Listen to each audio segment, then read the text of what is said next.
आज ही Doubtnut app download करें। Doubtnut पर होगा अब आपके सभी मैथ्स, केमिस्ट्री, फिजिक्स और बायोलॉजी डाउट्स का सफाया। बस अपने क्वेश्चन की फोटो खींचो, उसे क्रॉप करो और तुरंत वीडियो सोल्यूशन पाओ। Download now. Hello guys, question है हमारे पास, write the formula of reagents used in the following reaction. हमारे पास इस क्वेश्चन में क्या गिवन है, रिएक्टेंट से प्रोडक्ट बना दिया गया है, लेकिन हमसे पूछा गया है कि इस कन्वर्जन के लिए, ये जो रिएक्टेंट प्रोडक्ट में कन्वर्ट हुआ है, इस कन्वर्जन के लिए रिएजेंट्स जो यूज हुए हैं, उन रिएजेंट्स का केमिकल फॉर्मूला क्या होगा। तो देखिए, फर्स्ट स्टेप में जो रिएक्शन कंप्लीट करी है वो रिएक्शन है ब्रोमिनेशन ऑफ फिनोल टू 2,4,6 ट्राईब्रोमोफिनोल। तो फिनोल का कन्वर्जन यहाँ पे किस में हुआ है, फिनोल किस में कन्वर्ट किया है, फिनोल को किस में कन्वर्ट किया गया है, 2,4,6 ट्राईब्रोमोफिनोल। यहाँ पे OH, सेकेंड पोजीशन पे ब्रोमीन ग्रुप अटैच्ड है, फोर्थ पोजीशन पे ब्रोमीन ग्रुप अटैच्ड है एंड सिक्स्थ पोजीशन पे ब्रोमीन ग्रुप अटैच्ड है। करेक्ट। तो ये कन्वर्जन गिवन है, मतलब क्वेश्चन में हमें स्टेप में जो गिवन है वो है कि फिनोल किस में कन्वर्ट हो गया है, 2,4,6 ट्राईब्रोमोफिनोल। राइट। अब हमें आइडेंटिफाई करना है या फिर हमें बताना है कि इसके लिए कौन सा रिएजेंट यूज किया गया है। तो यहाँ पे देखिए, अगर फिनोल का हम हेलोजिनेशन करते हैं तो वहां पे क्या होता है, हेलोजन एटम अटैच होता है।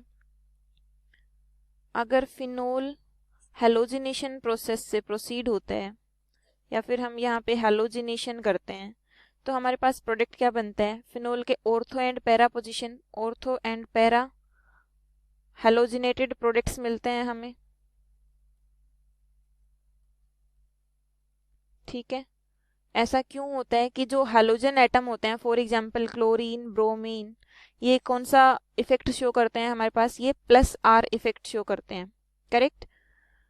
बट जो ये इंडक्टिव इफेक्ट शो करते हैं वो -I इफेक्ट शो करते हैं। लेकिन यहाँ पे अगर हम देखते हैं ऑर्थो और पैरा की रिएक्टिविटी तो वहां पे +R से ऑर्थो और पैरा पोजीशन चेक की जाती है, +R इफेक्ट को कंसिडर करते हुए। तो क्लोरीन और ब्रोमीन जो हैं वो +R इफेक्ट शो करते हैं, मतलब ये क्या हुआ, electron releasing group. Electron releasing group का अटैचमेंट कहाँ पे होता है, ऑर्थो एंड पैरा पोजीशन पे। एंड इलेक्ट्रॉन विदड्रॉइंग ग्रुप कहाँ पे जुड़ता है, अगर हम इलेक्ट्रोफिलिक सब्स्टिट्यूशन की बात करते हैं तो electron withdrawing group Meta position पे अटैच होता है। ठीक है, ये कुछ जनरल एक्सप्लेनेशन थी। अब हम यहाँ पे देख रहे हैं कि फिनोल का हम हैलोजिनेशन, और कौन सा हैलोजन यूज किया गया है, क्योंकि 3 ब्रोमीन एटम अटैच हुए हैं, तो कौन सा हैलोजन एटम अटैच, किसके साथ हैलोजिनेशन किया गया है, ब्रोमीन के साथ। तो ये रिएजेंट क्या होगा, यहाँ पे देखिए, अगर फिनोल की रिएक्शन हम किसके साथ कराते हैं, फिनोल की रिएक्शन अगर मैं ब्रोमीन वाटर के साथ कराती हूँ, ब्रोमीन वाटर के साथ अगर फिनोल की रिएक्शन कराते हैं तो यहाँ पे क्या होगा, ब्रोमिनेशन। एंड ब्रोमिनेशन कौन से पोजीशन पे होगा, ऑर्थो पे होगा एंड पैरा पे होगा। अब फिनोल की ऑर्थो और पैरा पोजीशंस कौन कौन सी हैं, ये देखिए, ये फिनोल, इसकी ऑर्थो पोजीशन ये है और इसकी दूसरी वाली ऑर्थो पोजीशन ये है और पैरा पोजीशन ये है। तो इन तीनों पोजीशंस पे क्या अटैच हो जाएगा, ब्रोमीन। क्लियर। तो ये इस रिएक्टेंट से प्रोडक्ट कैसे बना, अगर फिनोल का हम हेलोजिनेशन कराते हैं, मींस ब्रोमीन वाटर के साथ रिएक्शन कराते हैं, तो फिनोल से हमें जो प्रोडक्ट मिलता है वो होता है 2,4,6 ट्राईब्रोमोफिनोल। करेक्ट। सेकेंड ऑप्शन की अगर हम बात करते हैं, सेकेंड स्टेप में जो रिएक्शन हमें गिवन है, सेकेंड स्टेप में रिएक्शन गिवन है वो है hydroboration of propene and then oxidation to propanol. Propene के लिए हाइड्रोबोरेशन किया गया है and then oxidation to propanol. इसमें कौन सा रिएजेंट यूज हुआ है, तो सबसे पहले देखिए, प्रोपीन की स्ट्रक्चर अगर मैं ड्रॉ करूं, CH3 CH double bond CH2। ठीक है। अगर इसका मैं, ये क्या बोला है यहाँ पे कि प्रोपीन का हाइड्रोबोरेशन हुआ है सबसे पहले, तो हाइड्रोबोरेशन के लिए हम जो प्रोडक्ट यूज करते हैं वो कौन से रिएजेंट जो यूज करते हैं, वो रिएजेंट कौन से होते हैं, B2H6 डाईबोरेन की प्रेजेंस में होता है हाइड्रोबोरेशन। ठीक है। B2H6 डाईबोरेन के साथ जब हम इसकी रिएक्शन करते हैं तो हमारे पास जो प्रोडक्ट बनता है, यहाँ पे एडिशन किस तरीके से होता है, CH3 CH हाइड्रोजन का एडिशन यहाँ पे होगा और CH2 बोरोन का एडिशन यहाँ पे होगा।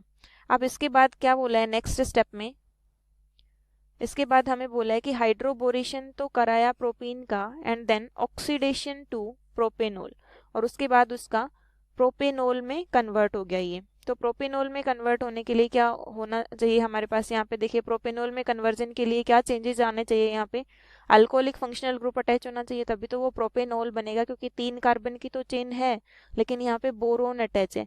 तो देखिए इसकी रिएक्शन अगर हम एल्कलाइन H2O2 के साथ कराते हैं, एल्कलाइन H2O2 के साथ कराते हैं, तो यहाँ पे किसका एडिशन होता है, बोरोन की जगह पे OH का एडिशन हो जाता है। तो यहाँ से जो प्रोडक्ट बनेगा वो होगा CH3 CH2 CH2OH।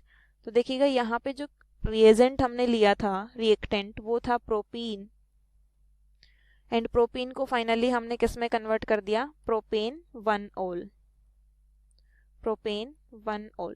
क्वेश्चन में भी यही कन्वर्जन गिवन था कि प्रोपीन को हमने प्रोपेनॉल में कन्वर्ट किया है, उसके लिए कौन से रिएजेंट्स यूज करेंगे।